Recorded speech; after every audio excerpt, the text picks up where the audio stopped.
Alright, so let's have this sample problem under the analysis of singly reinforced rectangular beam.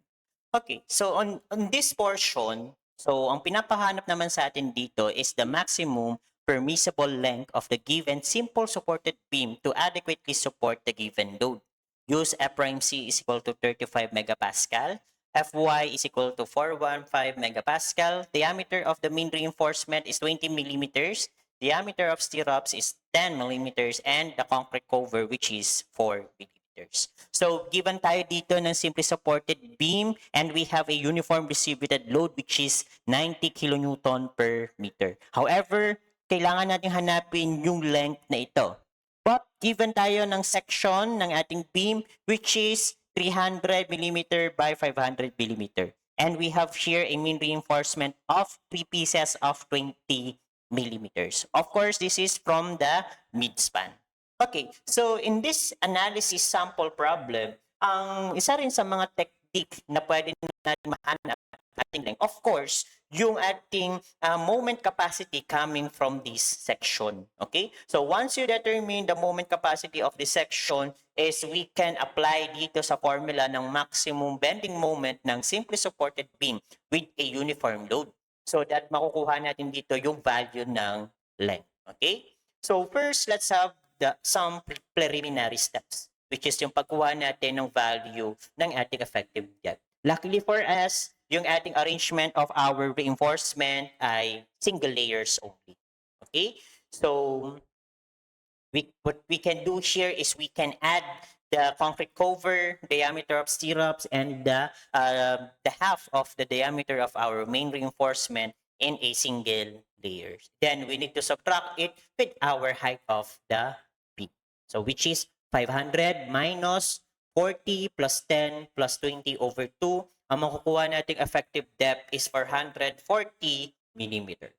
Then we can now already proceed with our steel failure assumption. So I will assume here that steel will yields or steel yields, which is the stress in my steel. I will assume here that this is equal to the yielding strength, which is equal to the 415 megapascal.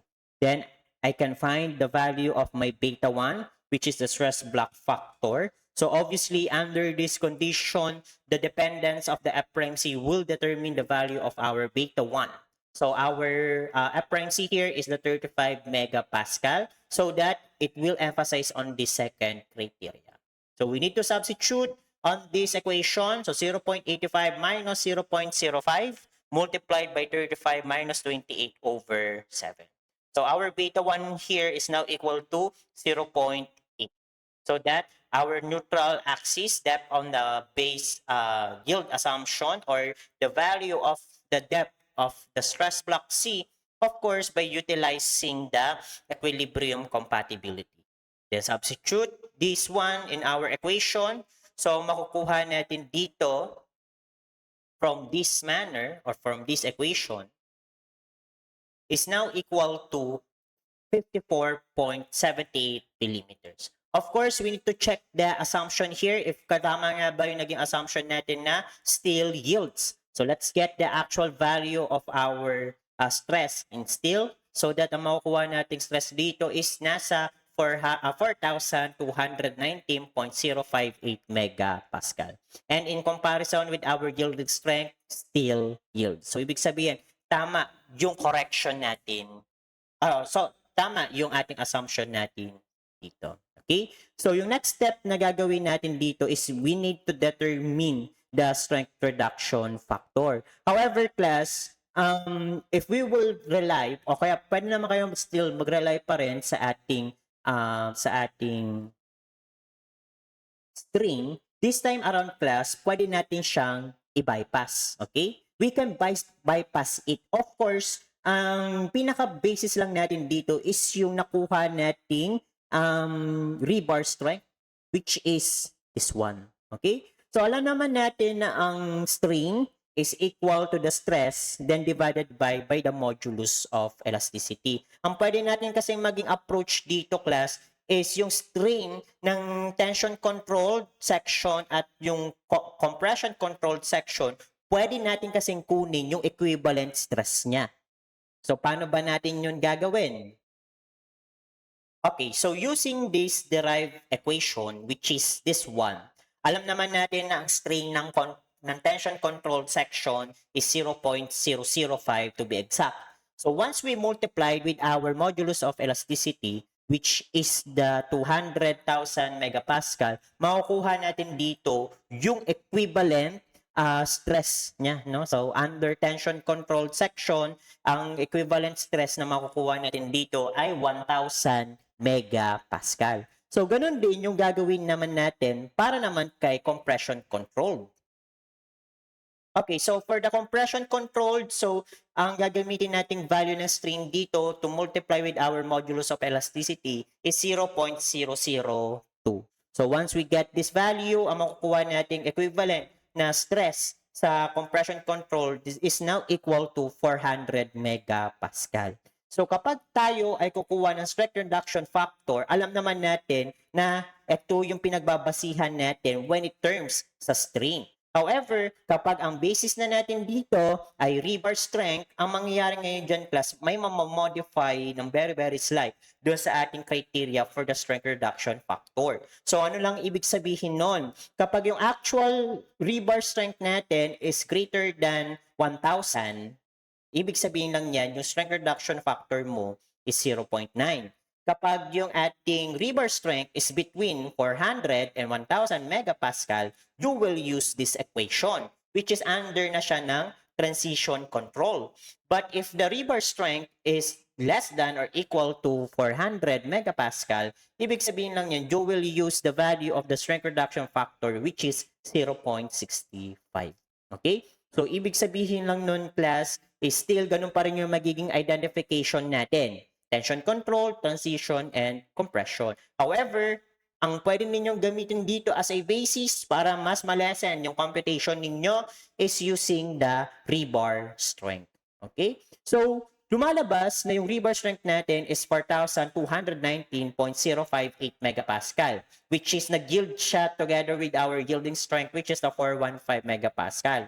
However, in comparison dito sa tatlong criteria natin sa ating strength reduction factor, lumalabas na mas mataas pa sa 1,000 megapascal. So, ibig sabihin, your strength reduction factor here is now equal to 0.9. Okay? So, mas napaless yung ating operation natin dito. Okay? But to proceed with our next step, let's do compute the equivalent rectangular stress block, which is on this value. So, makukuha nating value ng depth of rectangular stress block is now equal to 43.824 millimeters. And then we can now determine the flexural strength. By the way, since ang given dito sa ating loading is in terms of being an ultimate load, dapat pagdating natin sa analysis dito sa kukunin nating strength, dapat naka-ultimate din. Okay? So how we will implement that? So of course, same manner pa rin, we need to multiply your nominal strength sa ating strength reduction factor, which is this one. Okay? So our nominal strength here is 0.85 F prime C gross area, then multiplied by our moment arm. Still our moment arm for the rectangular stress, rectangular singly reinforced beam is in this manner. So same pa rin naman yan, no? So once we substitute everything in our values para makuha na natin yung ating ultimate moment capacity natin. So this is now equal to 147.173 kilonewton meter.